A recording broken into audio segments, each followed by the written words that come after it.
Bon après-midi à tous et bienvenue à cette disponibilité média des Canadiens. On est en compagnie du directeur général Kent Hughes. Good afternoon, everyone, and welcome to this Montreal Canadian Media Avail. Joining us this afternoon, we have General Manager Kent Hughes. Première question, first question, we'll go to Eric Engels. Eric, you're up. Hi, Kent. Hi, Eric. Can you just explain from your perspective why this deal was made with Pittsburgh and what the mechanisms were, and basically the signing of Rem Pitlick is that corresponding? Sure. In any trade that we were going to contemplate with Pittsburgh or any other team that involved Jeff Petry, one of the elements that had to either come in the trade or we had to be able to thereafter acquire was a defenseman. We weren't prepared to go into next season with two defensemen who had played full-time or extensive NHL experience. And so we wanted to do that. The tricky part in today's National Hockey League is to have the cap space to be able to do that and be able to move the money. A player like Jeff Petry at his age with his contract is typically going to go to a team trying to compete for a Stanley Cup. It's difficult for those teams to take money on without money coming back. And Mike Matheson is a defenseman who was playing top 4 minutes in Pittsburgh that brings a lot of the qualities that we lose in a Jeff Petry in terms of his ability to transport the puck. I think if you look, we were checking yesterday, I think last season Mike was in the 90th percentile for goals in the National Hockey League 5-on-5 per 60 minutes. I think he was 85th percentile in points. I don't know where he sat, but he was 5 game-winning goals, and almost all of his offensive production came at even strength. So I also know him as an individual, feel really comfortable that Mike is the kind of person in our locker room at this point in his career who can assist our young players, be it the draft picks like Juraj Slafkovsky or a young defenseman that are trying to make their way as regular NHL players. I think Mike is a 5-star human being who can be of great assistance to our club and helping our young players. In Pitlick, the Pitlick combination, Eric, is we like Rem Pitlick. We did not qualify him because we did not feel we could take the risk of the upside of his arbitration case. And unfortunately, a byproduct of our limitations, financially speaking, or cap wise, we had to let him go to the open market. With Ryan Poehling being part of this trade, we felt we had center depth with the acquisition of Kirby Dach, that we could then go back and bring Rem back at a number that we felt was manageable. So given all those moves, Kent, I'm sure you'd agree it doesn't offer the long-term cap flexibility you might have been looking in, but I know you just explained what you got back. How much does the, I guess, natural course of expiration of contracts over the next couple of years make you more comfortable with the fact that you weren't able to get that done in this deal? Yeah, I mean, there's no question. Listen, we know that there is cap flexibility coming to us here just by virtue of the expiration of certain contracts, and one way or the other, we felt we needed to have an experienced defenseman that could assist us now. Again, our guys worked pretty hard last year once Marty came on board to try to salvage the season, and we feel it was important that we gave them the opportunity to take a step forward as a group this year. Again, I don't think we're believing that we're going to go compete for a Stanley Cup. We know that, but we do want to have the ability to compete every night. Thank you, Eric. Prochaine question, Renaud Lavoie.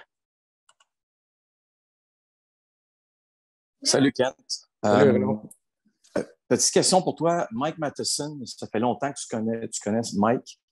Peux-tu me parler de la progression de lui comme joueur puis comme personne au cours des dernières années?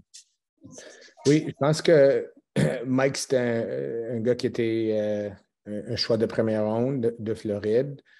qui a connu un bon départ de sa carrière professionnelle. C'est pour ça que les Panthers l'ont signé d'un contrat de 8 ans. Il y a un coup de patin extraordinaire. Puis c'est sûr que de la manière qu'on joue, on croit qu'il va nous aider la manière que Martin veut que nos défenseurs jouent au-dessus de l'autre équipe au lieu de reculer tout le temps. Puis Mike, comme beaucoup de jeunes joueurs, quand ils signent des contrats à long terme avec beaucoup d'argent, des fois, ça met les attentes augmentent. Puis c'est ce qui est arrivé en Floride quand il a été échangé à Pittsburgh. On a vu un joueur qui a retrouvé son pas, puis qui a amélioré beaucoup dans son temps à Pittsburgh. Puis je peux vous dire que Pittsburgh ne voulait absolument pas l'échanger dans cet échange, mais on a insisté que ça soit Mike si on fait l'échange. Puis, est-ce que cette transaction-là, maintenant qu'elle est réglée, là, que Jeff Petry est parti, est-ce que tu as l'impression que ça va être beaucoup plus facile pour toi de faire d'autres transactions? Tu comprends ce que je veux dire? Là? Je pense que tu veux probablement acquérir d'autres joueurs. Est-ce que le fait que le dossier Jeff Petry est maintenant réglé, ça fait en sorte que vous pouvez regarder un peu plus de l'avant? Oui, je pense que oui. C'est ça que l'inquiétude, on était prêt à garder Jeff avec nous, puis de le garder pour le reste de son contrat, c'est ça. Mais en même temps, on est conscient que ça rend Jeff dans une situation difficile avec sa famille. Et il y a toujours le risque dans ce contexte que Jeff n'est pas en mesure de performer à son potentiel. Puis je pense qu'on a vu un peu de ça avec Jeff au départ de mon arrivée. C'est ça, au mois de janvier, au début de février, Jeff ne jouait pas à ses moyens. Alors, on croyait qu'on enlève le risque, on emmène un joueur qui est beaucoup plus jeune, qu'on croit va nous emmener quelque chose, puis nous donne l'expérience en même temps. Merci, Kent. Bienvenue, Renaud. Merci, Renaud. Stu Cowan, you're next. Hey, Kent, as you said, Mike Matheson. I'm just wondering how far back the connection to the Matheson family goes with your West Island connection.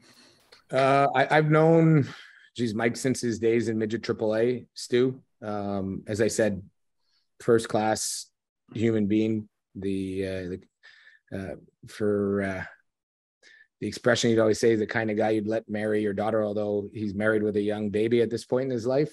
So he's a terrific human being. Mike is a player who's always had a lot of potential. I know back in his time, Dale Talon thought he would become the Duncan Keefe in Florida because of his skating. And I think, Mike's, time in Florida was marked with success and probably some challenges as well. And then when he got into an environment that I think was more conducive for him, we really started to see his game go. And, I spoke with Chris Letang at length about Mike before we did this trade. And Chris was disappointed to see him leave, but very, very positive in terms of who Mike is and what he could be as a hockey player. As you'd said the other day, you weren't interested in keeping salary for Petry. How much did that factor into having Poehling be part of this deal? Well, I think having Ryan be part of the deal, for them, they felt they may need a little bit of depth at center, given that their middle of the ice is certainly older. And it provides them that security, and with the acquisition on our part of Kirby Dach, like we're pretty comfortable at this point in time with what we have in the middle of the ice, with already having Suzuki and Dvorak and Jake Evans. So by doing it, we had a lot of forwards on one-way deals, and with Ryan leaving, we felt it freed us up to bring Rem Pitlick back, who we liked a lot. At a number that we felt was manageable, which it wouldn't necessarily have been had we gone to arbitration. If I could squeeze in just one last one, I imagine you talked to Jeff Petry. What was his reaction when you told him that he was going to be traded, something he'd asked for? Oh, I think he was very thankful, appreciative that he could go to a team, one in the U.S., which we all know makes life easier for him or for his family, but also that it's a team that's going all in here to try to win a Stanley Cup. Thanks. Arpin Basu. Good afternoon, Kent. Hi, Arpin. I'm sorry if you addressed this, but you've mentioned how you don't want to put your young defensemen in a difficult situation or give them too much too soon. You look at the right side of your defense. Do you have room or is there some flexibility there to go out and bring in a veteran player on the right side of your defense, or do you kind of have to go with what's going on right now? Well, we feel like we have a couple of guys on the left side that can play the right as well. But yes, we will continue to look, Arpin, to see if there's the opportunity to bring somebody in that can relieve some of that pressure on the right side. I think one way or the other, we were going to need it be on the left side and the right side with where we're at this point in time. So, the right side was difficult because they were going to trade Marino away, and that was part of their plan from the get-go. So yeah, I think we'll look. We still have cap issues, and we're continuing to work through it. I think we saved about $1,025,000 here in this combination trade and sign of Pitlick, and we're going to continue to pursue opportunities to reduce our financial commitments if they're available. I heard you have a long relationship with Mike. You had mentioned the other day how you did not want to take back a contract. This is obviously a different situation. You feel Mike can contribute to the success of your team. I get that. But how much did you have to weigh what he did before last season versus what he did last season? I think you would agree that he had some difficulties before last season. Yeah, I actually think he was, I've watched a lot of Pittsburgh, given Mike was a client, Chris Letang was a client. And quite frankly, I actually traveled in there a lot. It was just an easy location from Boston to see even visiting teams. So Mike, like a lot of players, I think, there's a progression that comes with maturity as a hockey player. And there's a progression that comes with an environment that's conducive to development. And, I feel like we know Mike well enough to know what that environment is. And I feel like that environment we are going to have in plentiful in Montreal. And he has some abilities that are, where he's really at the top of the league. Like his ability to generate offense off the blue line, which I think is something that we certainly could benefit from. He's going to do. His skating allows us both either to transport the puck or to just be more aggressive defensively. And I think we saw it with Brett Kulak, who was also a good skater, where under Marty there was an uptick in Brett's game relative to what it was before. I think we're going to see the same in Mike Matheson here.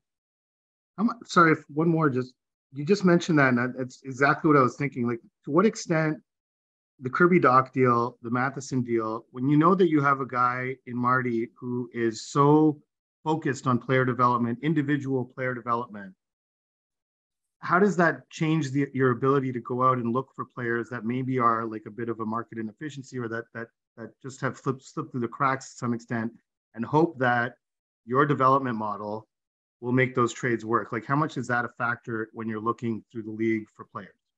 I think it's always a factor. I guess, listen, if we're just trading straight up and hoping that the player we send performs to the level that he's performed at with us before we send him to a new team and vice versa, I think we would be crazy to think that we just know a hockey player better than another team. In Mike's case in particular, it's not just the player, it's the individual. And it's knowing the environment that Mike can, that works for Mike and that will allow him to have to play to his potential. The potential, there's nobody arguing that. There's a reason why he was a first round pick. There's a reason why he was signed to an 8-year deal when he was in Florida after one full season in the NHL. And Marty, in our opinion, Brendan Gallagher made a comment to me that, one of the things that he found very unique about Marty is that he felt he was being coached as an individual, not individually within the framework of the system, but just as a hockey player. And yeah, we believe that Marty and our development group will help these guys. And it's not just on the ice, it's the environment that they perform in and how we include them, protect them, and make them feel comfortable to play to their best. Thanks, Arpin. And Arpin, if I could just add or correct one thing. When I said, and maybe it was misunderstood, that I didn't want to take a contract back, I guess what I was trying to say, because I knew we were taking a contract back. There's no team taking $6.25 million for nothing, like just making go away unless a team's absolutely against the cap and they're stealing a player from you, maybe what Carolina did. What I was referring to is we weren't going to take a contract back, a dead contract, a player that could no longer play to his deal. And we were just eating the money to allow them to fit the player under the cap. Okay. That's understood. Thanks. Thanks, Arpin. And we'll conclude this news conference with the last question from Marco D'Amico. Marco, you're up. Yes, hi there, Kent. I just wanted to ask you in regards to Michael Matheson and his ability to play on the defense. Is he a guy that you could potentially see playing on the right side, as you were talking about, with Jeff Petry being gone now? Yeah, I think Mike is one. Corey Schooneman played some on the right side. Jordan Harris has played a lot on the right side in his way up through pro hockey. So yeah, we do believe where need be. We've got Savvy and Justin Barron, who we believe will be able to play in a role in our team, and we've got Weidman, and we know that one of the reasons we also signed Leskinen and brought him back is that he also plays the right shot, albeit a left shot defenseman. So if we can find, and we believe that there will be either via trade or the waiver process, right shot D that come available to us, and we're going to continue to study that. In the interim, we feel like we, even if we have an injury, we do have the capacity to put somebody on that side. Thank you so much, Kent. Have a great day. Sure. You too. Merci, Marco. Et merci, Kent. Merci pour ton temps. C'est ce qui complète la disponibilité média cet après-midi.